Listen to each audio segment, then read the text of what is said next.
Hello guys, have you all? Welcome back to our channel. జనరల్గా మన daily లైఫ్లో మనం చాలా రకాల వర్డ్స్ అండ్ సెంటెన్సెస్ అనేవి యూజ్ చేస్తూ ఉంటాం కదా. సో అలాంటి వర్డ్స్ అండ్ సెంటెన్సెస్లో నుంచి నేను కొన్ని వర్డ్స్ తీసుకొని వాటికి సంబంధించిన కొన్ని ఎగ్జాంపుల్ సెంటెన్సెస్ అనేవి మీకు క్లియర్గా చెప్తాను. మీరు వీడియోని స్కిప్ చేయకుండా ఎండ్ వరకు చూడడానికి ప్రయత్నించండి. Okay, let's go to the topic. First one ఒకసారి చూడండి. జనరల్గా ఇలా అంటూ ఉంటారు కదా, కాసేపటి క్రితం నేను ఆఫీస్ నుండి వచ్చాను, లేదా కాసేపటి క్రితం నా ఫ్రెండ్ నన్ను మీట్ అయ్యాడు. అంటే కాసేపటి క్రితం అనే వర్డ్ని మనం చాలా సందర్భంలో యూజ్ చేస్తూ ఉంటాం కదా. సో ఈ వర్డ్కి సంబంధించిన మరికొన్ని ఎగ్జాంపుల్ సెంటెన్సెస్ అనేవి చూద్దాం. సో ఫస్ట్ వన్, కాసేపటి క్రితం అతను ఇక్కడికి వచ్చాడు. కాసేపటి క్రితం అతను ఇక్కడికి వచ్చాడు అని చెప్పాలనుకున్నప్పుడు he came here a while ago. He came here అంటే అతను ఇక్కడికి వచ్చాడు. ఏ వైల్ ఎగో అంటే కాసేపటి క్రితం. నెక్స్ట్ వన్, కాసేపటి క్రితం నేను మార్కెట్లో ఉన్నాను. కాసేపటి క్రితం నేను మార్కెట్లో ఉన్నాను అని చెప్పాలనుకున్నప్పుడు I was at the market a while ago. I was at the market అంటే నేను మార్కెట్లో ఉన్నాను. ఏ వైల్ ఎగో అంటే కాసేపటి క్రితం. నెక్స్ట్ వన్, కాసేపటి క్రితం అక్కడ వర్షం కురిసింది. కాసేపటి క్రితం అక్కడ వర్షం కురిసింది అని చెప్పాలనుకున్నప్పుడు it rained there a while ago. It rained there అంటే అక్కడ వర్షం కురిసింది. ఏ వైల్ ఎగో అంటే కాసేపటి క్రితం. నెక్స్ట్ వన్, కాసేపటి క్రితం ఇక్కడ ఒక పెద్ద గొడవ జరిగింది. కాసేపటి క్రితం ఇక్కడ ఒక పెద్ద గొడవ జరిగింది అని చెప్పాలనుకున్నప్పుడు there was a big fight here a while ago. There was a big fight here అంటే ఇక్కడ ఒక పెద్ద గొడవ జరిగింది. ఏ వైల్ ఎగో అంటే కాసేపటి క్రితం. నెక్స్ట్ వన్, కాసేపటి క్రితం అతను చనిపోయాడు. అతను కాసేపటి క్రితం చనిపోయాడు అని చెప్పాలనుకున్నప్పుడు he died a while ago. He died అంటే అతను చనిపోయాడు. ఏ వైల్ ఎగో అంటే కాసేపటి క్రితం. నెక్స్ట్ వన్, కాసేపటి క్రితం నేను సినిమా హాల్లో ఉన్నాను. కాసేపటి క్రితం నేను సినిమా హాల్లో ఉన్నాను అని చెప్పాలనుకున్నప్పుడు a while ago I was in the cinema hall. A while ago అంటే కాసేపటి క్రితం. I was in the cinema hall అంటే నేను సినిమా హాల్లో ఉన్నాను అని. లాస్ట్ వన్, కాసేపటి క్రితం అతను వెళ్ళిపోయాడు.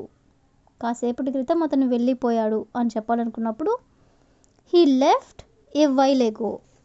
హీ లెఫ్ట్ అంటే అతను వెళ్ళిపోయాడు. ఏ వైల్ ఎగో అంటే కాసేపటి క్రితం. సో ఈ విధంగా మనం కాసేపటి క్రితం అనే వర్డ్ని తీసుకొని దానికి సంబంధించిన కొన్ని రిలేటెడ్ ఎగ్జాంపుల్స్ అనేవి చూసాం కదా. నెక్స్ట్ వన్ ఒకసారి చూడండి. నువ్వు త్వరగా ఇక్కడికి రా, లేదా ఆమెని త్వరగా వంట పూర్తి చేయమను. అంటే ఇలా అంటూ ఉంటారు కదా, అంటే త్వరగా అంటే ఏదైనా సరే త్వరగా చెయ్యి అని చెప్తూ ఉంటారు కదా.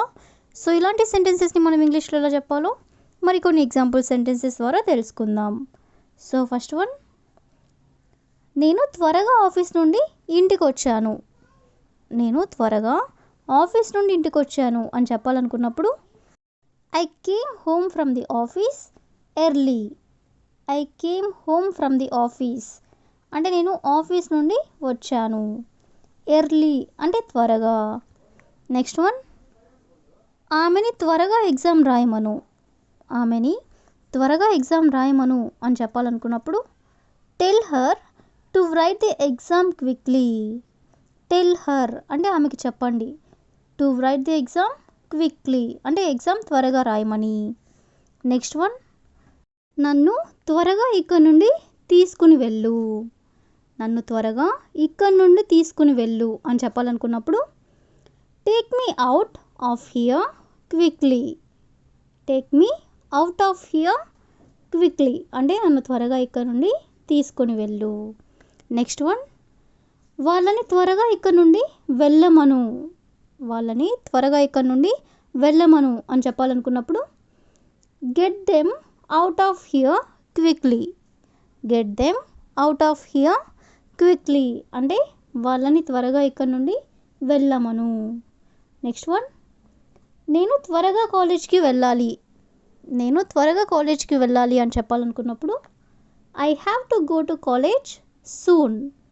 I have to go to college soon అంటే నేను త్వరగా కాలేజ్కి వెళ్ళాలి అని. నెక్స్ట్ వన్, ఆమెని త్వరగా వంట పూర్తి చేయమను. ఆమెని త్వరగా వంట పూర్తి చేయమను అని చెప్పాలనుకున్నప్పుడు tell her to finish cooking quickly. Tell her అంటే ఆమెకి చెప్పండి. టు ఫినిష్ కుకింగ్ క్విక్లీ అంటే వంట త్వరగా పూర్తి చేయమని. నెక్స్ట్ వన్, నువ్వు త్వరగా ఇక్కడికి రా. నువ్వు త్వరగా రా ఇక్కడికి అని ఇలా అంటుంటారు కదా, దీన్ని ఇంగ్లీష్లో come here quickly. Come here అంటే ఇక్కడికి రా, క్విక్లీ అంటే త్వరగా. సో ఈ విధంగా మనం త్వరగా అనే వర్డ్ని తీసుకొని దానికి సంబంధించిన కొన్ని రిలేటెడ్ ఎగ్జాంపుల్స్ అనేవి చూసాం కదా. నెక్స్ట్ వన్ ఒకసారి చూడండి. జనరల్గా ఇలా అంటూ ఉంటారు కదా, నాకు చాలా భయం లేదా నాకు ఒంటరిగా ఉండాలంటే చాలా భయం ఇలా అంటూ ఉంటారు కదా. సో ఇలాంటి సెంటెన్సెస్ని మనం ఇంగ్లీష్లో ఎలా చెప్పాలో మరికొన్ని ఎగ్జాంపుల్ సెంటెన్సెస్ ద్వారా తెలుసుకుందాం. సో ఫస్ట్ వన్, నాకు ఇంజెక్షన్ అంటే చాలా భయం. నాకు ఇంజెక్షన్ అంటే చాలా భయం అని చెప్పాలనుకున్నప్పుడు I am very afraid of injection. I am very afraid of injection అంటే నాకు ఇంజెక్షన్ అంటే చాలా భయం అని. నెక్స్ట్ వన్, ఆమెకి చీకటి అంటే చాలా భయం.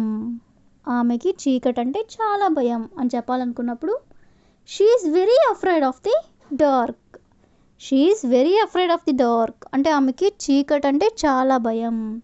నెక్స్ట్ వన్, అతనికి వాళ్ళ అక్క అంటే భయం. అతనికి వాళ్ళ అక్క అంటే భయం అని చెప్పాలనుకున్నప్పుడు he is afraid of their sister. He is afraid of their sister అంటే అతనికి వాళ్ళ అక్క అంటే భయం. నెక్స్ట్ వన్, నాకు డ్రైవింగ్ చేయాలంటే చాలా భయం. నాకు డ్రైవింగ్ చేయాలంటే చాలా భయం అని చెప్పాలనుకున్నప్పుడు I am very afraid of driving. I am very afraid of driving అంటే నాకు డ్రైవింగ్ చేయాలంటే చాలా భయం అని. లాస్ట్ వన్, నాకు ఒంటరిగా ఉండాలంటే చాలా భయం. నాకు ఒంటరిగా ఉండాలంటే చాలా భయం అని చెప్పాలనుకున్నప్పుడు I am very afraid of being alone. I am very afraid of being alone అంటే నాకు ఒంటరిగా ఉండాలంటే చాలా భయం అని. సో ఈ విధంగా మనం కొన్ని ఎగ్జాంపుల్స్ అనేవి చూసాం కదా. So that's all for today. I will ask you A question for you. ఆమెకి వాళ్ళ నాన్న అంటే చాలా భయం. ఆమెకి వాళ్ళ నాన్న అంటే చాలా భయం. So if you know this one in English, please you can comment in the comment section. Thank you for watching.